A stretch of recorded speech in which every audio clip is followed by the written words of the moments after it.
time to get serious, guys, with my marker and my eraser and my board and drawing things. Yeah, that's really artistic, very lifelike and realistic, I might say. This isn't some playground what we're running here. No, no, no. This isn't elementary school stuff. This is like college level, high school even if you want, but like advanced. This is college level stuff. Yeah, the stuff that we're doing here is very mature. So I hope you guys are taking this very, very seriously. Today we're gonna go over the different cranial arteries. So first let's go over some structures here. So this here is the coronal suture. I don't know why this is. All right. And where the arteries pass is the, I know this right here is the styloid process, but I'm just generally pointing toward the giant hole here at the base of the skull. And that is the foramen magnum, the hole at the base of the skull that's really big where all the arteries pass through. These are vertebrae. This is the skull. Yeah. All right. So this here is the vertebral artery.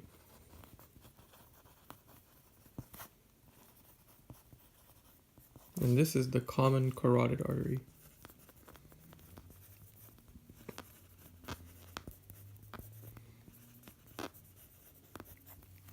I drew this one in red and this one in green because this one I drew it first, and then I realized, well, I need to differentiate between vertebral and carotid. So I chose a different color. It does not mean anything apart from the fact that they're different. Now, first we're going to go over the different parts of the vertebral artery. So this here, where we'll start off, is the spinal branches.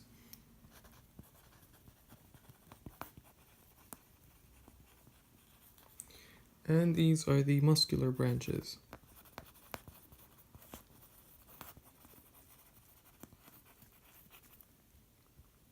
Now it goes up the spine, up through the foramen magnum, and into the head.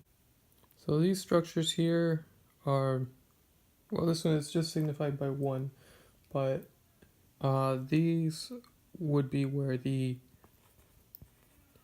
meningeal branches are located. And this artery here would be the posterior inferior cerebellar artery.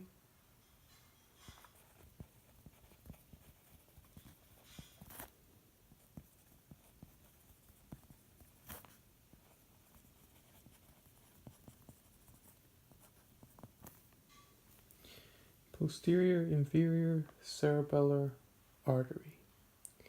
Now, all the way here at the top, this one, actually there's a bit more distance between them, but in real life, but in this image, this is the superior cerebellar artery. So you can think superior, inferior.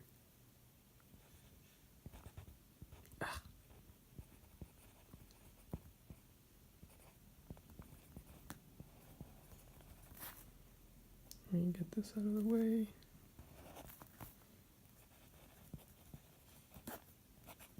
Superior cerebellar artery. So superior and inferior. Next is the posterior temporal artery, and that's this guy here.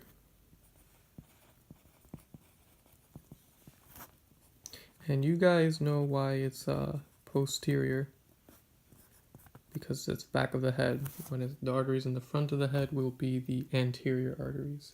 And this is posterior temporal, so it's around your temporal lobe, around that area. This is around the cerebellum. And here we have the internal occipital artery.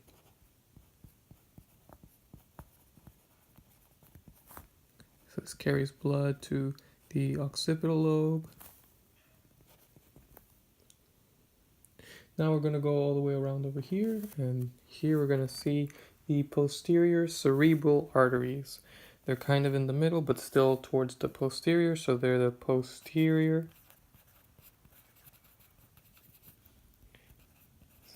cerebral arteries. Okay. And here in the front, we have the anterior cerebral arteries.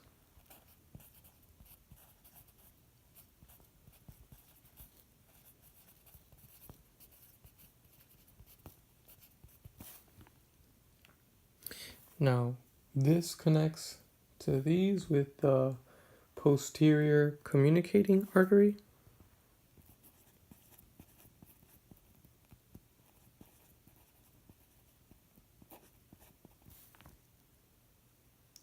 And this here is the basal artery. This big guy here. This thick boy. THICC, thick.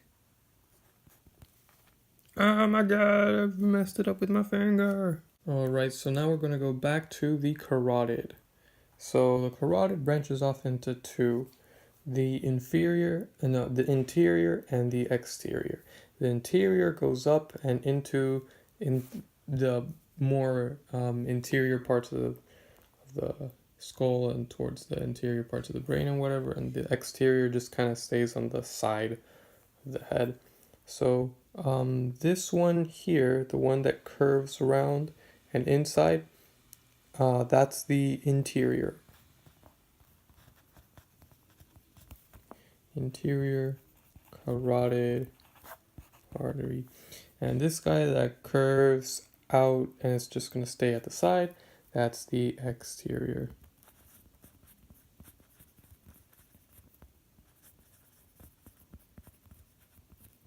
Exterior carotid artery. No. So these that come from the exterior, these branches, this here is going to be the lingual artery. That goes toward your tongue, your lingua.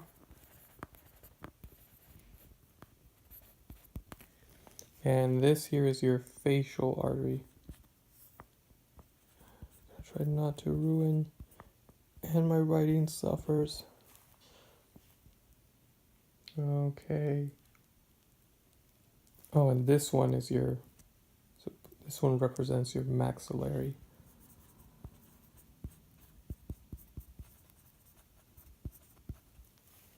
One way to differentiate between the carotid and vertebral, if they don't have different colors, is the vertebral runs along the vertebrae, whereas the carotid is like kind of right in front of them, directly anterior to them.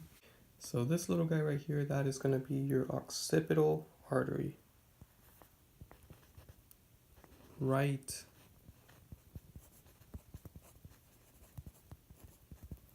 And this guy here is going to be your posterior auricular artery.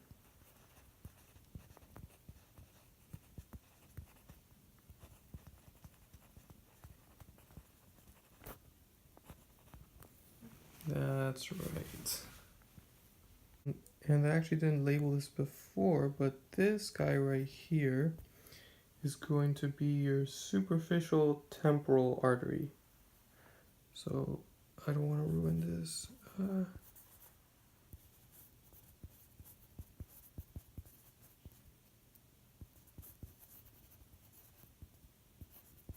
Superficial temporal artery, this guy right here. Now, as it enters the cavernous sinus, the carotid artery starts branching off into several different arteries. This one right here is the ophthalmic artery.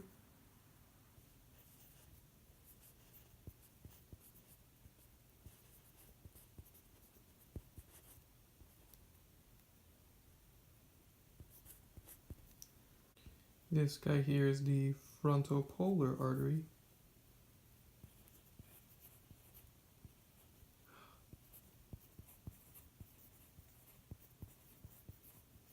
Frontopolar artery. Now this one here is your anterior cerebral.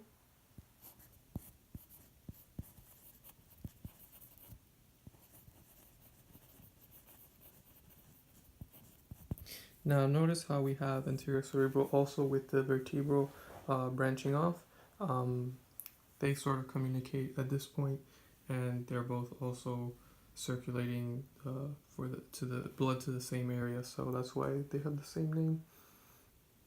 And this guy here is called the operculofrontal branch.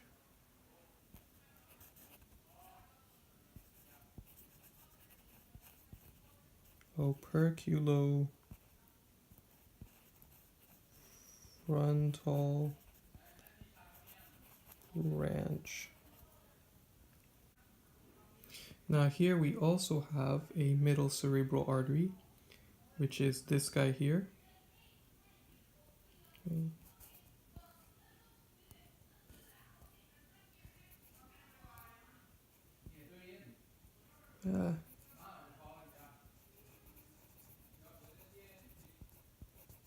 Middle cerebral artery. And here we have the posterior parietal artery.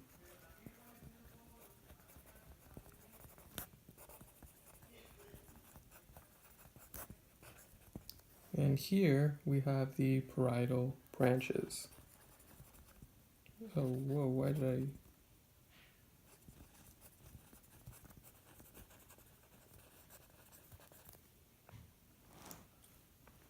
And so here we also have a posterior temporal artery.